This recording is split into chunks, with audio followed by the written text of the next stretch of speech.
異変を見逃さないこと。異変を見つけたらすぐに引き返すこと。 Imagine you exit your train, walk through the metro station, and suddenly realize you can't leave. You are stuck in a loop. Exit 8 is a super direct game adaptation that relies on the popularity of liminal horror. Liminal horror is a trend I really enjoy, and one that has an insane amount of potential for film, so it's really cool that they are doing something with it. I think at points Exit 8 struggles to justify being a feature film, but also does a great job of crafting a proper narrative, and is also a film about the fear of growing up, and not just a film about cool visuals, which, to be fair, it has plenty.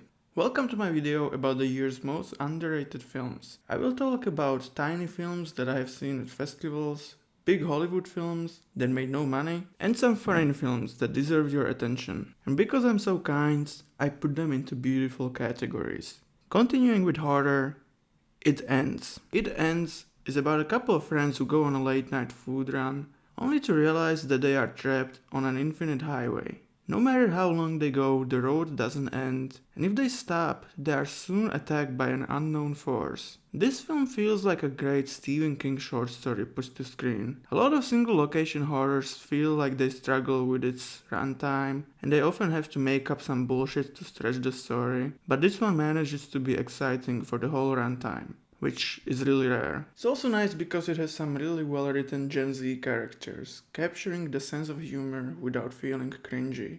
American movies that look like dumb fun but are actually sad and thoughtful. We all like going back in time and imagining how things could have gone differently. Like, what if I made different choices? Would I have ended up here? Roofman is based on a true story of a man who used to rob McDonald's and lived in a toy store after escaping prison, which might be the most American story of all time. The film made $12 at the box office, and I've seen very little discussion about it, but almost all of the people who did see it really love it. I think what killed this film is its marketing. It's pushing this image of Channing Tatum goofing around in the toy store, and while the film is a little bit playful, that's not at all what it is. The Roofman is a much sadder, more thoughtful film. It's made by the director of The Place Beyond the Pines, and The Roofman is basically a lighter version of the Ryan Gosling segment. It's a film about a fuck-up who's trying to be a good guy, but his past is too messy for it to be possible. Ethos is a film following a baseball game between two teams of schlubby guys before their playfield is demolished. At first, I didn't get the point of Ethos. I know nothing about baseball, I'm European, and it felt too slow at the beginning. But it's a film that finds beauty in the mundane, and it says a lot about humanity. There is no reason for these guys to finish the game. They barely have the energy to do so, but even though none of them really want to say it, it is special for them, and in life we decide what we put meaning into, as silly as it may seem to an outsider. We need to treat these silly traditions very seriously, because sooner or later, they will be gone. The Ethos pitch is a type of curveball so unnaturally slow that it confuses the batter. Makes him lose track of time. It's kind of like baseball. I'm looking around for something to happen. Poof, game's over.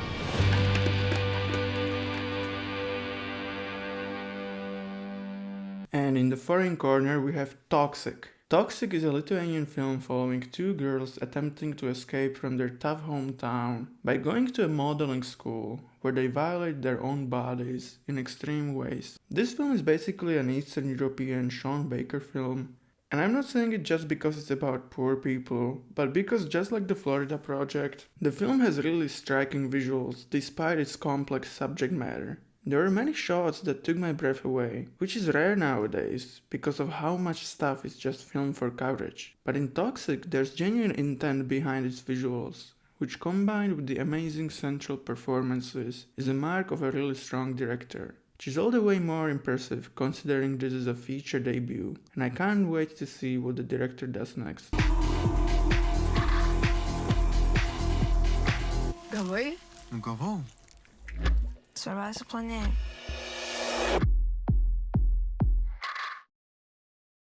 La Grazia is a film from a big Italian director that opened the Venice Film Festival and I haven't seen anyone speak about it, and all of the reviews are like, it's okay. But I think it deserves much more credit, because it is quite a beautiful film. It's about a fictional Italian president facing several dilemmas as his second term comes to an end, which maybe doesn't sound super exciting, but it's really about finding courage. And the idea of finding courage is usually presented in younger characters, like 18-year-old Billy has to punch the bully to become confident in life. But the idea of telling such a story and focusing on a really old guy is interesting, because the question of can this guy become courageous is much more harder to answer. Can you really find confidence at the end of your life?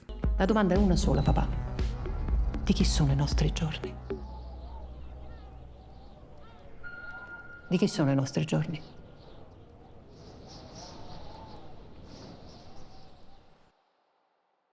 Then we have awesome documentaries. Boorman and the Devil follows the making and the legacy of Exorcist II: The Heretic, which is often considered to be one of the worst sequels and worst films of all time. What's really fantastic about this film is the director David Kittredge's approach. This could easily have been a mean film, making fun of Exorcist II, but instead it ends up being a beautiful, touching film about failure, taking risks, and the creation of art. Kittredge is showing a genuine curiosity about the project, and this human, empathic quality really makes the film stand out against other documentaries about film.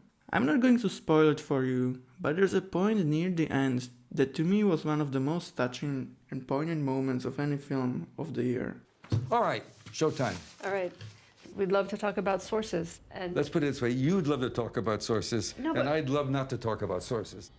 Cover Up is a fucked up documentary about Seymour Hersh, a journalist who spent his life uncovering horrible war crimes committed by the US government, whether it's Vietnam, Iraq, or Palestine. The beautiful cherry on top is how interesting of a guy Hersh is. He's like your moody grandpa, who also happens to be one of the most interesting journalists alive. He often gets annoyed and sarcastic at the crew filming him, but that's not what the film is about. It's about how we have to try to hold our governments accountable, no matter how hard it is. Not because of some Boy Scout idea of good, but because, as Hersh puts it, we can't live in a country where people get away with stuff like that. What these people have is so immense.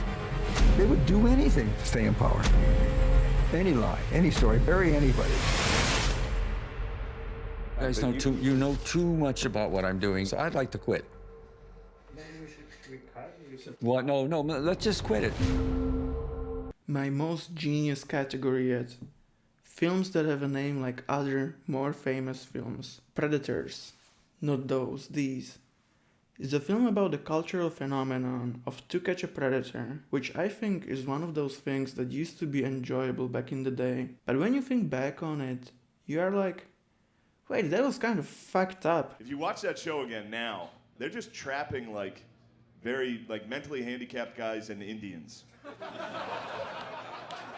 That's all they're getting. The documentary not only shows the insanely sketchy behind the scenes of the original show, but also the toxic legacy it created. I think that our fascination with true crime is a little bit sick, as much as I enjoy true crime myself, and nothing I have ever seen, read or listened to shows how evil this obsession can become. On top of everything, this film is incredibly personal for the director, and it makes its punches even more brutal. Some people watching this may feel like you have something to answer for. What do you say to that? Christie. Not that one, this one. It's an Irish coming-of-age film, and while coming-of-age can be a very unoriginal genre, this is a really Irish coming-of-age film. It feels like you are witnessing an actual community. The film is made by a proper Cork filmmaker, and it doesn't sanitize its culture for an international market. It's basically saying, this is who we are. And who are the people in Christie? They are very colorful, very interesting characters. And since this is an Irish film, it is also really funny. That man's a wizard, but You're sour to the earth, Christy. Hey, that's how we do it in Cork. That's how we do it in Cork, kid. Foreign corner number 2. Barrio Triste is a fucked up found footage crime film about a bunch of guys living in the outskirts of Medellin, Colombia. It's like a Death Grips music video, a violent PS2 game, and a Lynchian nightmare blended into a film. It's not an easy watch, it is really brutal and nihilistic. But as strange as it may sound, there is some sort of strange beauty inside of it. It's like something so brutal that it goes around and becomes beautiful again.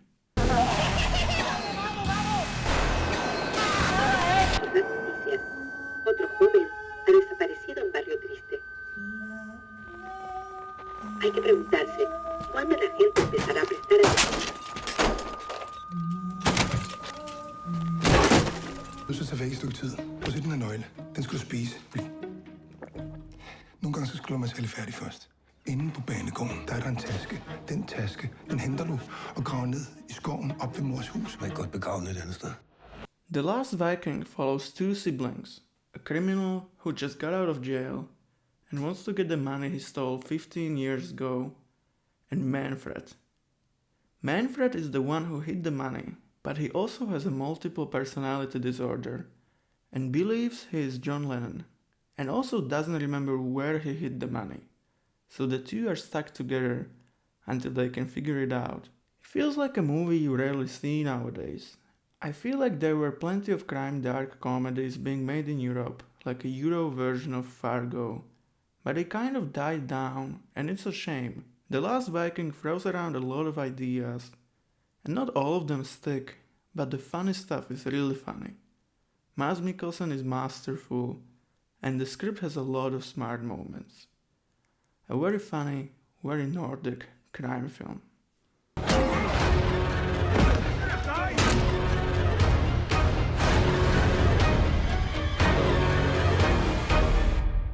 Lothar, svara mig ärligt nu. Har jag inte ljust hår? Och är inte mina ögon blå? Jamen...